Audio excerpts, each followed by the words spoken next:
Boom, boom, boom, so it begins again. Welcome to the Squeaky Wheel. With me as always, my very good friend, the co-host, Lawrence, the President Gervais. Folks, I'm Ross, Memphis, Pambrun. Thanks for joining us this week.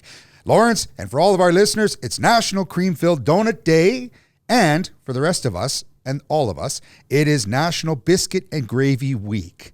I don't know how either of those two are really going to influence the rest of my day, but I do think for me, it's when the Tim Hortons day comes around, where camp day, when you end up buying something. I don't know if the two of those are aligning. That's something I'm going to have to look into. Well, it just sounds like a lot of carbs to me. Well, that's true. I think there's carbs in the gravy. There's carbs in the biscuits. There's no doubt in my mind about that. Yeah, so I think we're all trying to stay away from carbs. At least I am. I'm trying to think of maybe dieting through the fall here. My dad makes a lot of bannock. And it's fabulous. Yeah. And you're right. It's one of those, how do we sort of keep those wheat numbers down a little bit, the gluten numbers down just a little bit? It is actually gone a lot easier for me because that whole phrase, a minute on the lips, lifetime on the hips, I'm actually been avoiding donuts. So for all of you listeners out there who work for Tim Hortons or some kind of other donut beverage chain, please don't send your scathing hate emails to me. I do like donuts, but I'm trying to keep this figure trim. Mm-hmm. Yeah, I'm not a donut person. I've never been, actually. Really? And chocolate. Is it the sweets? Yeah, I think it is. I don't have a sweet tooth. Oh, God, no. If the cupboard's got chocolate in it, I'm in it. Yeah. So that's the hard part. Our thoughts are very much with the royal family for the loss of our queen. For anybody in the world of politics, the nature of monarchy sometimes can be confusing. What's the value? What's the relationship? Much like the time when we ran into Trudeau and the anger that half the people we met said, well, boy, you're a monster. Well, he's still our prime minister. He's not hanging out at my house, but we have to respect that he's the one who stepped up. Just as I often say, we have to respect the fact that you're an individual who stepped up to do your part. But the confusion with what's our Canada's role, what's our colonial role, what's the relationship, it's still a loss. And I think we need to respect that. Yeah, definitely it is. But at the end of the day, certainly Indigenous people would have a problem more than anybody with the monarchy and the colonial system, right? So when we're voicing our concern, we see it everywhere in our Indigenous community, First Nations and Métis. You see it on social media, right? People's different viewpoints coming forward, right? But all in all, the Queen, she lived a full life. Certainly all that, and I think she was the matriarch of that family, and a prime example of that. So much challenge within the Prince Charles and his relationships. It was he ever going to be mature enough to take the role? And I think, the community saw that as well. Now, I think he's in that role for a short spell until he probably hands it down to William. And you start to look at the array of how the next monarch after William would be, and it goes to his first son, and then it goes to his daughter, and then it goes. So Harry's a long way down now. Yeah, they actually moved him, which is interesting, right? And I'm sure the Meghan Markle thing has a lot to do with it. Who knows? But it's just an interesting time, I think, for that family. An interesting time for the family, an interesting time for all the countries associated as with Publix, or whether you are like Canada and you still accept that role of governance, and the necessity, or what we consider the necessity for that relationship. Yes. And our thoughts are also with the families in Ukraine, as I say every time, right? This is a challenging time. Nobody understands the role that's happening with the relationships with Russia and, the nuclear potential threats that are occurring. It definitely is waking up the world. Well, I think it's going to be years until that conflict is resolved. I don't think it's going to be overnight. People anticipate it would be a couple weeks, but I think it'll happen years, just like many occupations go. When they're so closely linked, like the families, it's really hard to really infiltrate all that. You're right. That is actually a term. Though it is a war, I imagine, if you're the individuals who are where the bombs are happening, but it's not a full-scale thing. It does seem more like an occupation. And on one side, you seemingly have the Russians saying, well, we we have people in Ukraine saying they want this. Okay, but we can't seem to find any of those people. So it is a bit confusing. But going back to the whole royal family thing, my next question, Lawrence, is that there's always a cost when it comes to those relationships. And now in, the UK, they're going to have to start changing their currency. But should we be changing cryptocurrencies too? Like, here we spend all this money to change the coinage, change the bills. Eventually, we sort of get rid of coinage in Canada, like we don't use the penny anymore. And I don't even know. Do the British still use the farthing? I don't really know, because I've read that even though they're changing the images on the money, they're still accepting the old money too. Right. It's not like they're discontinuing. No, it will take quite a time. Yeah. And as it gets into the bank's hands, and eventually they'll start to switch it out.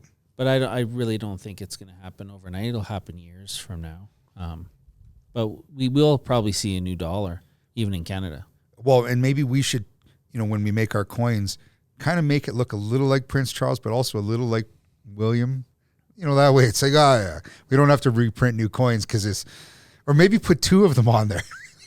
Well, maybe he lives to be 106. Well, that's true. Seems to be in the genes. Yeah. So it's another 30 years. Yeah.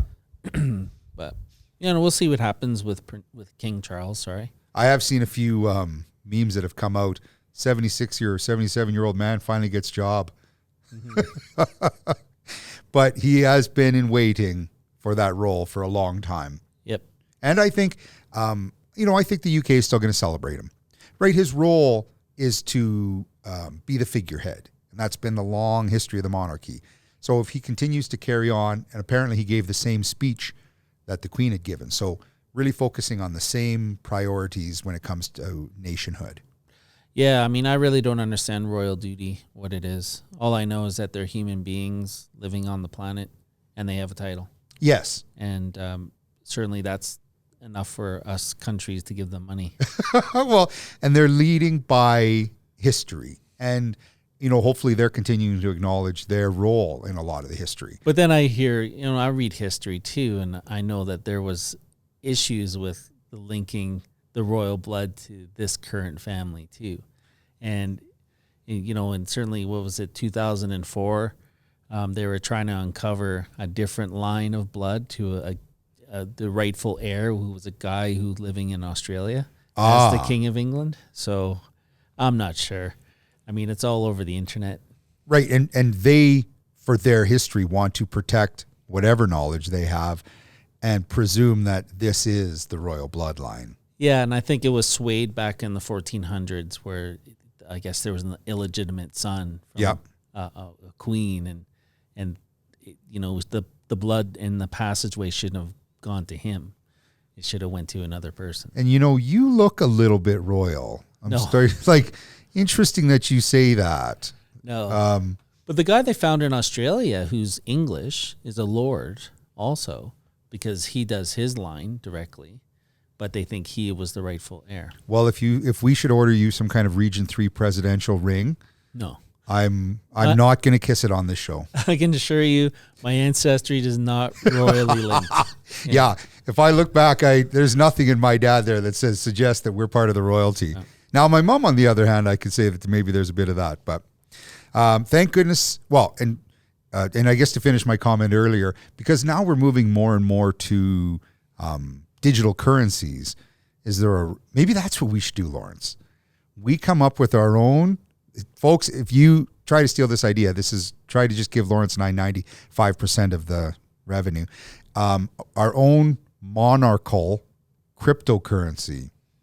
And we issue bank cards with the print, picture of the king on it. I'm pretty sure we could get in trouble for that. But this is the new currency that we include. Now, the service fees would probably be about $800 a person per month. So for us to manage this program, but maybe nobody's thought of that. No, I think I have enough to manage other than currency. Okay, well, I'm an idea guy. You're right. Just to manage the few dollars that we have in each of our pockets. Well, my schedule too is kind of tight, but I'm just an ideas guy. Thank goodness the violence has ended in the Manitoba manhunt. Right. Or Saskatchewan, sorry. They were worried about it going Manitoba or over to Alberta. What an incredible reign of violence. And our thoughts are with every one of those families. It's unfortunate that each week we have to say our thoughts are with these families, but these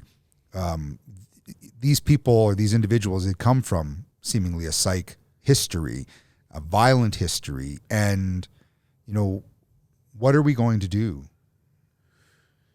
Yeah, it's really hard to, I think, to really focus down on programs that are available for people who are going through the justice system. And I think that's where we kind of lost that individual. Yeah. And certainly his community wasn't,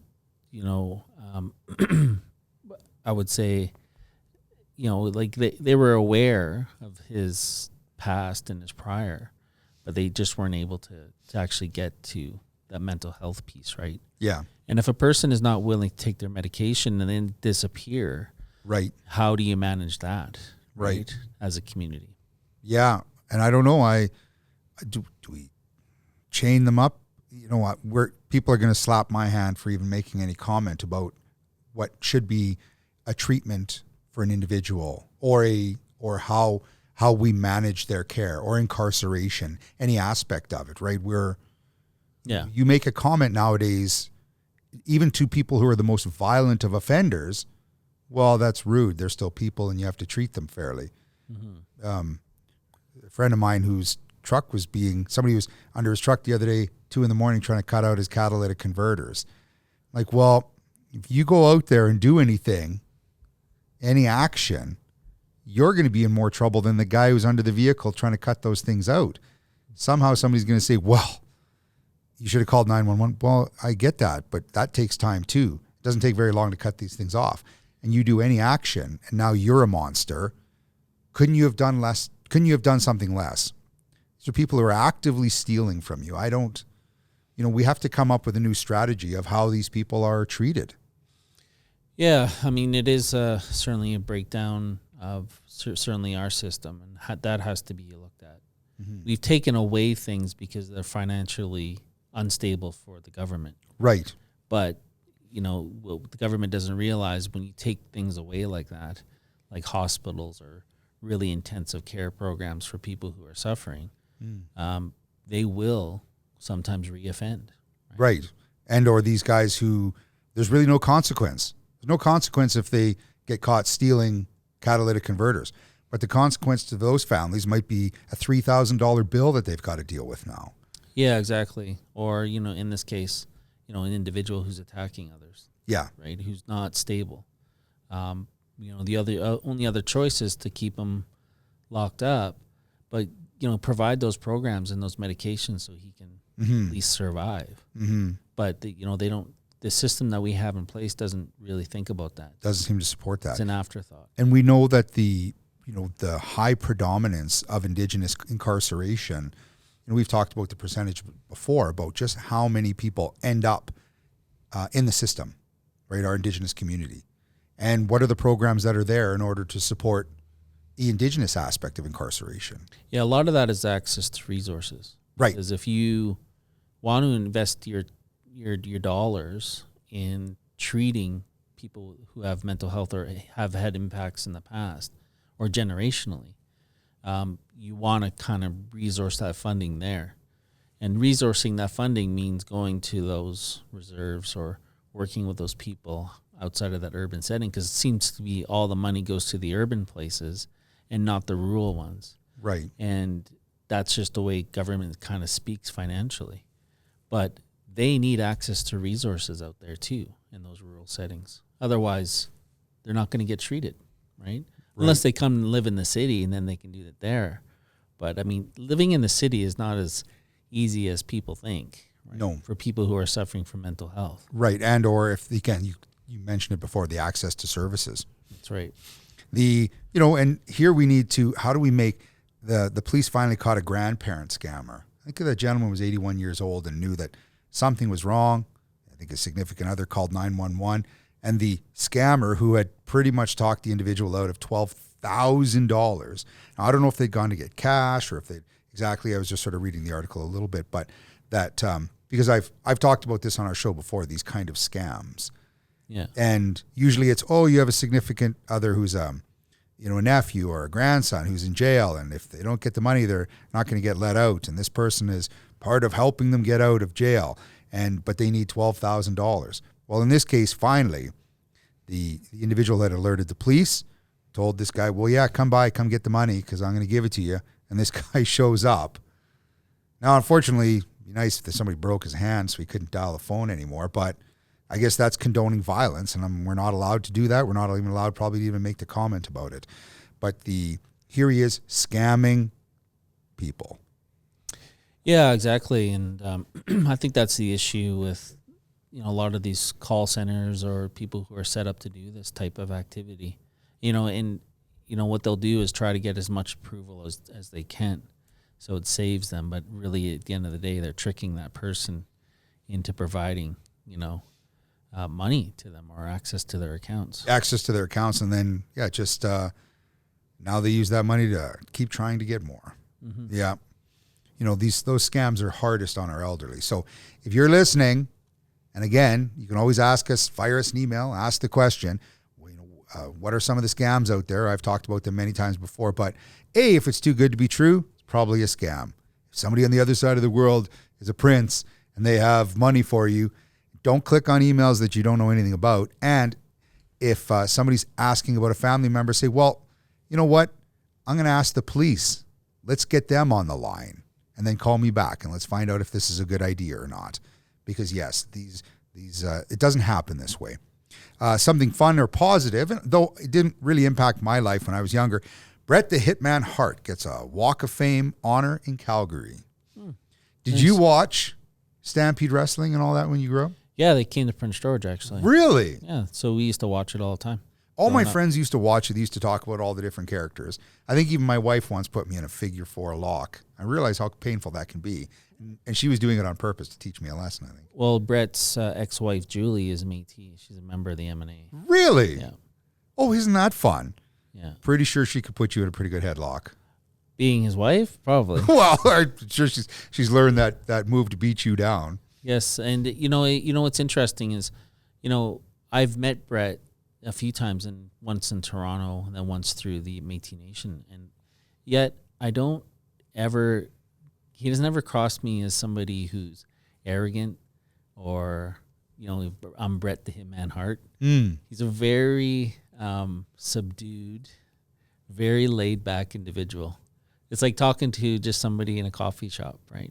Well, the area where I work up in the city is where the Hart family house was. Right. And they used to have the dungeon. Yeah. And I've heard about it, and I've known lots of guys who I've worked with who have been to the dungeon. And, they practice, but you get thrown around you get taught that this is, in a sense, a sport. Sure, it's entertainment, but with how much work it is, it's a beat down. I think a lot of those guys who are kind of trained in those arts, are very laid back individuals, but you probably wouldn't want to mess with them. I still don't think you want to mess with them, no. Yeah. Or get them because, the muscle memory kick in and all of a sudden you're on the ground, right? So it's just like when I watched my little boy do judo and there's 4 black belts in this room, I just wonder just to grab one of their legs and just see what would happen, right? But I have a young guy who's just a little bit younger than me. He was a university wrestler. And every now and then, without him knowing, I'll just sort of grab him. And he just knows how to grab my hand, twist, and the next thing you know, I'm on the ground. And he's like, "Are you done?" Well, I was done pretty much by the time I grabbed you because I knew I wasn't going to win this. Yeah, so I suggest everybody just see if you know a guy's a wrestler, just grab his leg. Just see what happens. Grab on, hold on, and see. Yeah, it's like riding a bull. That's just right. Grab on, hold on, and see how long you can go. I thought that was kind of neat. One of the Halifax universities removing barriers for students to enter the journalism by covering the cost of their tuition. So it's for a certain cohort of students. And beginning in 2023, these 3 students applying will get undergraduate journalism programs. And I think it's, actually I'm not familiar, but it's one of the Halifax University, I think, and creating opportunities. Are we journalists?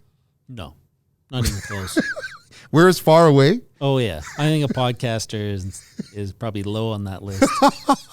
Yeah. So if I submit our names, there's a pretty low likelihood that Because I don't know if there's a spot on there. Well, have you ever been on camera? Well, they probably have a jury of actual journalists, so they'll probably look at our application and go, "No, sorry." Let's see. You influence really nobody. Nobody listens. Nobody pays attention. It's not really news. It's more just banter. Well, they go to school for this, right? Right. They have an understanding even of the technical knowledge. I mean, our system is just a plug and play. I will point out to all of our listeners, however, I probably spend at least 2 hours before each one of our podcasts doing a whole bunch of research in order to be prepared. And Lawrence, you come with a lot of knowledge. Right. I mean, my preparation is probably 2 minutes. Yeah, that's right. Except if you add up all the hours, because we're coming up to the Lawrence's Métis minute of history and education. You know, there's a lot that you're already bringing to the table. I have to do a lot of the research as we get to it. But what do you got for us today? Because I do have a topic that I'm curious about. Like what? Smudging. Oh, okay. Well, I'll skip that. Okay, okay, then that's not the one we're going to jump on. No, just kidding. I know a little bit about that too. You know, I think for me, it's always talking about, you know, where we are, because we're moving into self-government and constitution. And what people don't understand is, you know, our Métis community have been rightfully in place for our own government, our own nation since 1816. Well, that's, you know, another 50 years before Canada was even born or even thinking about their own nation, right? Mm-hmm. We've already had that in place. So then when Riel's time came around, he kind of kindly said to them, hey, we've already have a government that's already in place. Right. And we need to work with you guys if you guys want to work with us in good faith, just like the treaties did, right? So we kind of did that about 8 months before Treaty 1, set up our relationship with Canada. And, you know, Canada had made promises about 1.4 million acres to 4 seats in Parliament and all these other things. And, you know, but because Riel and the Thomas Scott incident, they just negated on all of that.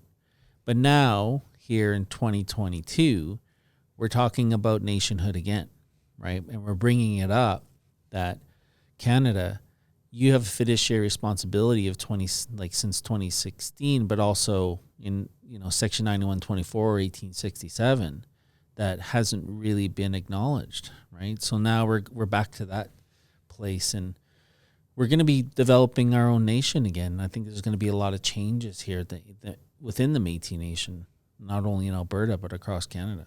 It's funny how, and I know shortly after this I wanted to talk about the Sir John A. Macdonald Parkway and how quickly people want change. But since 1867, right, we've been trying to prove to the government we were here, we're people. You know, 2016, again, solidifying a lot of that. Yeah. But yet everybody wants change to happen overnight. Well, that change has been coming for a long time. That awareness, that recognition has been coming for a long time. But also, you know, and that's why, you know, we're a little bit under the 50-50 in terms of monarchy and what that represents. Right. Because around that 1867 time, how much influence they had on Parliament and Parliament on them to support them, right? Let alone them to walk through the land with the doctrine of discovery and just kind of rid the Indigenous people entirely from the planet. Right, saying we're coming. Right. Let's either sign a relationship or we'll just move you out. But, I mean, that's what our Indigenous communities are now faced with, is trying to convince the Queen, the Pope, all these individuals who adapted themselves to that doctrine to get rid of it and disassociate from it. Mm-hmm. So we don't have to really think that it can happen again and again and again. Mm-hmm. And make, you know, certainly the monarchy understand, and hopefully King Charles will get there, is understand that this was a policy to really rid a human race of the planet. And we're not the only one. Right? It's a colonial approach. Yeah. Yeah. It's been more than a year since Ottawa City councillors and residents asked the federal government to rename Sir John A. Macdonald Parkway, and one Indigenous elder says the lack of progress is upsetting, and ludicrous. And I get that. But, you know, even for the role of, you know, municipal, federal, provincial government, you know, just all of a sudden arbitrarily changing things enacting that change. Well, Google's got to change things. You got to come up with a new name. Now you've got to design how all that information is going to be placed. Now you have to vet all the information on what do they change it to. If you change it to the Cleveland Indian driveway, well, the Cleveland Indians had to change their name because that, to Cleveland Guardians. So as soon as you decide you're going to change the name to something else, well, now we got to vet that. How long does that take? So I understand what this person, is upset, but what do? Just change the name and put a big letter up there? Now it's the X. Yeah, I don't know. I don't know the whole history behind that highway or bridge or whatever. That we change our bridges and our names, but as long as it affects that change, what it actually represents. Are we just ridding the name entirely from right? Because as soon as you rid it, you it's almost like not that you're erasing the history. It's not that you're condoning it by any means, but you are preventing any further conversation. Yeah, and that's the other conversation too. Like we have a Sir John A. Macdonald Elementary School here, and they're trying to change that for years, right? But they can't seem to come to an agreement even on the Indigenous side because we want to keep the name, but give the lesson to the kids. Give the lesson, right? But how do you do that when you entirely erase the name? Yeah, where's the opportunity to give the lesson? Because here's an individual who built a lot of things, but also took a lot of things down. And that's the message that has to happen. But, if you look at, certainly pull up the Hansard of Parliament, you'll see verbatim, what these guys were saying about Indigenous folks, and it just blows everybody away. Yeah. Right? But I think it was, not just saying it was just him. There was a lot of people standing up in those meetings saying something derogatory about. Right. There wasn't just him. Yeah, Indian And it's people. not that we need to chase, but as history, we continue to share and recognize what was happening. Yeah, we need to bring to light how many people were in that conversation saying, let's use the term savage. That's what, at the time, we thought these people were. Well, actually, no, they weren't. Yeah, they call us half-breeds. Right. And we called ourselves half-breeds too. And I don't think it's offensive, but if it's applied offensively, well then the conversation needs to change. And for all of you who are driving around, there was recently, if you're headed north into BC, there's a new monument honoring the missing and murdered Indigenous women and girls has been erected in northern BC. It's close to Prince George. So this just came out this last Sunday on the side of Highway 16, known as the Highway of Tears. And it was sort of commemorated as coming out. So please, if you are up in that area, stop, pay your respects, and remember the loss to all of these families. Boy, this seems like this podcast was a lot of conversation about loss, it seemed, but. Yeah, well, I grew up just at the end of Highway of Tears, right? And my brother was an RCMP in Prince George and lived in Vanderhoof and was well aware of the things that are happening there. And me working in the downtown east side, I seen a result of families that were searching for their kids. How terrifying. Whether or not they're over there or down there, they just didn't have a clue. Yeah. And in fact, our organization at the Aboriginal Front Door hired a receptionist because she wanted to search for her daughter. So we hired her so she could be there on the front line. Oh, goodness. She never ever found her, but no, you read some of those terrifying stories. Blue Jays are still on a bit of a tear. We need to continue to support all of our local teams. Hockey's going to be kicking off. Make sure you get your kids. Look under albertametis.com for all the different opportunities when it comes to support for kids going to school, kids playing in sports, for all of your families. Make sure you look up the registration drives. That's pretty cool. Lawrence, I have a new song that just came out on the radio. You can look it up on Spotify and every aspect. You just look it up online. Highway of Dreams, and it's the Memphis and the Grand. That's all you got to type in. Probably wouldn't have any trouble finding it. So thanks for all of our listeners who connect with us through email. Make sure you please click the subscribe button. It really helps when it comes to our conversation about where our listeners are coming from. Make sure you continue to send us our emails. From everybody behind the scenes to my very good friend Lawrence. Lawrence, talk us out. Well, I want to thank everybody for viewing us today. We are approaching 100 pretty soon. Oh, yeah. Yeah.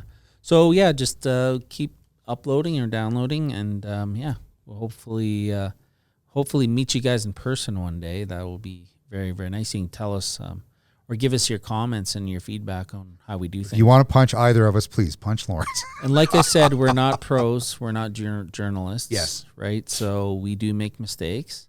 But please let us know whether the content suits you, it's offensive, or, you're just having fun. Yeah. Right? Which is what we're trying to do. Conversation that's positive. And our number 100 is going to be coming up in a few, and it's actually going to be a really big one. So stay tuned. We're going to keep you up to date on all that information. From all of us here at the Squeaky Wheel, behind the scenes, keep the wheel squeaking. Squeaky Wheel is brought to you by the Squeaky Wheel Company, co-hosted by the President, Lawrence Gervais, from MMIWG Region 3, and the Captain, Ross Memphis Pambrun. Our program is broadcast from Calgary, in Region 3 of the Métis Nation of Alberta, which is part of the historic Métis Nation homeland. We also acknowledge these lands are the traditional territories of Treaty 7, Blackfoot Confederacy, Siksika, Kainai, Piikani, Tsuut'ina, and Stoney Nakoda, with whom we share this land on the basis of our historical and ongoing relationships. You can always reach us for comment about our programming by email at tsw@thesqueakywheel.ca or find us on our website, www.squeakywheel.ca, and our socials.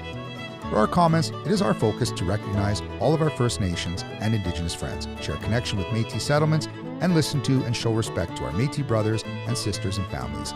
Here at the Squeaky Wheel, we give thanks to our elders for their guidance and to Mother Earth for her time she allows us to be here and share her bounty. From all of us at the Squeaky Wheel, Tansi.